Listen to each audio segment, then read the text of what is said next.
वक्रतुण्डमहाकाय सूर्यकोटिसमप्रभा निर्विघ्नं कुरु मे देव सर्वकार्येषु सर्वदा।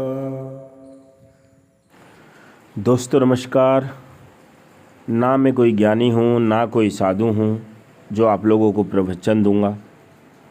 बस मैं तो अपने जीवन के इन सीमित पलों में से कुछ समय निकालकर आप लोगों के लिए अनुभव से भरी वो सच्ची कहानियाँ आप लोगों के लिए लेकर आने की कोशिश करता हूँ, जिसमें प्रत्येक दिन किसी न किसी महापुरुष के जीवन की वह प्रेरणा छुपी होती है जो किसी भी इंसान की जीवन दिशा को बदलने के लिए काफ़ी होती है। मेरी कोशिश है कि आप लोग इन सच्ची कहानियों से जो आपके लायक हो वह मूल्यवान विचार ग्रहण कर लें।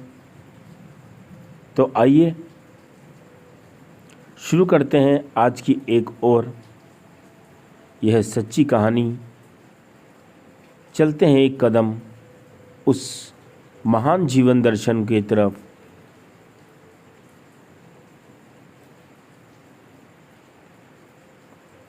स्वामी राम तीर्थ जी महाराज का जन्म पंजाब प्रांत के गुजरावाला जिले के मुराली गांव में गोस्वामी ब्राह्मण परिवार में 22 अक्टूबर सन 1873 ईस्वी को दिवाली के शुभ दिन पर हुआ था।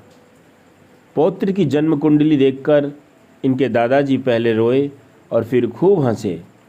लोगों के पूछने पर बताया कि बालक ऐसे लग्न में जन्मा है जिससे निकट भविष्य में माता और उनकी मृत्यु हो जाएगी। यही मेरे रोने का कारण है और हंसने का कारण यह है कि यदि यह बच्चा बच गया तो बहुत बड़ा संत बनेगा और अपने देश और वंश के नाम को उज्जवल करेगा। इनका नाम तीर्थ राम रखा गया।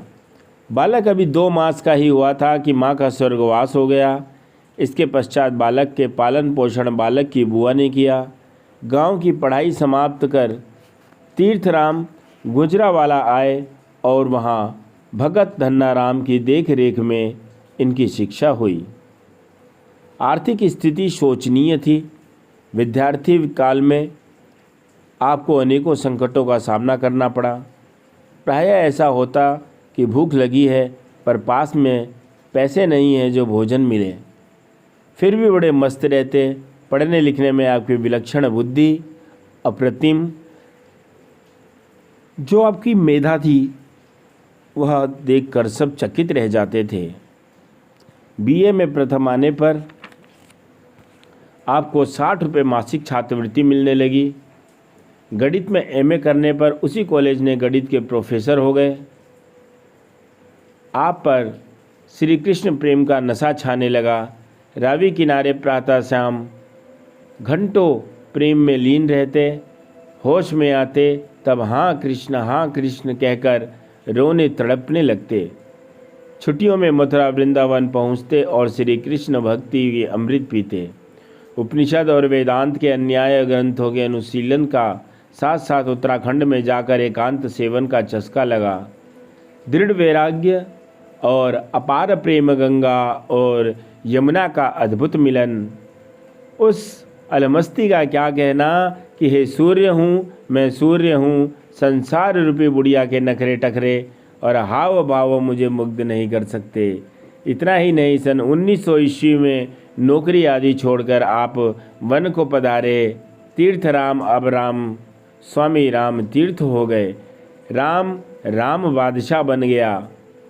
अब आप सर्वथा उन्मुक्त होकर ओम गुनगुनाते फिरते और प्रभु में लीन रहते। लोगों के विशेष आग्रह पर विश्व धर्म परिषद में सम्मिलित होने के लिए आप जापान गए और वहाँ से अमेरिका भी गए। जो भी आपकी मस्ती देखता वही मुग्ध हो जाता। एक बार अमेरिका के राष्ट्रपति ने स्वामी जी से मिलकर कहा कि किसी बात की आवश्यकता हो तो मुझे कहिए। स्वामी जी ने कहा, राम को किसी भी चीज़ की कमी नहीं, सन्यासी को चाह कैसी, राम तो बादशाहों के बादशाह हैं। एक अमेरिकन महिला तो इनसे इतनी प्रभावित हुई कि भारत आकर राम की जन्मभूमि और स्कूल को देखा एवं इनकी पत्नी और बच्चों से मिली। वापस जाकर रामकृष्ण मिशन की प्रचारिका बन गई।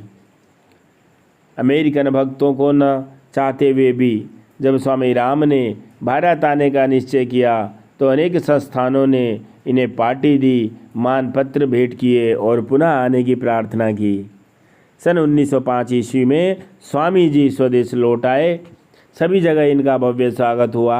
1 वर्ष पर्यंत भ्रमण कर खूब प्रचार किया और समस्त जीवन भारत में ही रहने का निर्णय किया। अधिक भ्रमण और कार्य के कारण स्वामी जी अस्वस्थ रहने लगे। स्वास्थ्य सुधारने को टिहरी में गंगा के किनारे रहने लगे। राजा साहब ने सेवा का पूरा प्रबंध करा दिया। गंगा किनारे ही प्रभु मिलन का निश्चय किया। एक पत्र लिखा कि मृत्यु तुम मेरा शरीर लेना चाहती हो, अच्छा ही है, ले लो, मैं इसकी परवाह नहीं करता। मेरे पास काम करने के बहुत शरीर हैं, मैं सूर्य चंद्र की किरणों से मिल जाऊंगा, नदी नालों या पहाड़ों के रूप में गीत गाया करूंगा। मैं दूसरा तो नहीं हूँ, संसार मेरा है, मैं संसार का नचाता भी हूँ, बिगाड़ता भी हूँ। अब मेरे राम का बंधन पसंद नहीं, पत्र भेज के दराज में रख दिया। स्वामी राम तीर्थ जी की स्मृति में अनेक स्मारक जगह जगह बने हुए हैं। इसमें देहरादून से मंसूरी जाते हुए राजपुर स्थान पर बृहद राम तीर्थ मिशन बना हुआ है। इसकी स्थापना श्री स्वामी हरि जी ने की थी। वह वेदांत के बहुत बड़े विद्वान थे। इसके पश्चात वेदांताचार्य स्वामी गोविंद प्रकाश जी को संस्था का अध्यक्ष बनाया गया।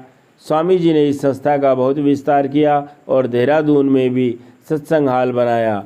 मिशन की ओर से प्रारंभ की गई मई जून की माह में अखिल भारतीय वेदांत सम्मेलन का विशाल आयोजन होता है और सन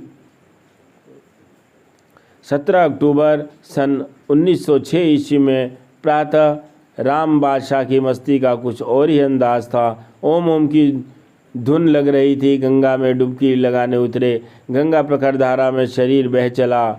शरीर गंगा में बहा जा रहा है और राम ओम ओम की ध्वनि में चूर हैं। दीपावली के दिन वह आया था और दीपावली के दिन वह लौट गया अपने प्रभु के पास। दोस्तों, स्मरण रखें कि किसी को नीचा दिखाने की चाह या चेष्टा ना करो। किसी अवनीति या पतन में प्रसन्न ना हो, ना किसी की अवनीति या पतन चाहो। किसी की निंदा, चुगली व आलोचना ना करो। मान प्रतिष्ठा के लिए त्याग का स्वयं न करो। सच्चा त्याग करो और त्याग में भाव ही प्रधान होना चाहिए। यह कहानी हमें सिखाती है कि हमें अपने जीवन से जो भी समय मिला है उसका प्रभु के स्मरण में ज़रूर समय निकालना चाहिए। तो मिलते हैं अगली वीडियो में। तब तक के लिए आप सभी अपना ख्याल रखें। बहुत बहुत धन्यवाद।